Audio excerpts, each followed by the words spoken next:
মাস 10 দিন গর্ভে ধরে প্রসব যন্ত্রণা সহ্য করে, 10 মাস 10 দিন গর্ভে ধরে প্রসব যন্ত্রণা সহ্য করে করেছেন যে মা জন্মদান।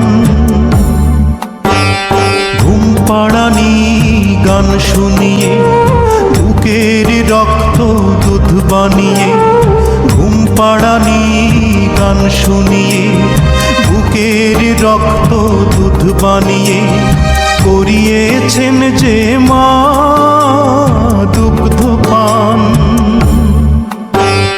যে মা ছিল বাড়ির রানী সে মা হলো কেন চাকরানী?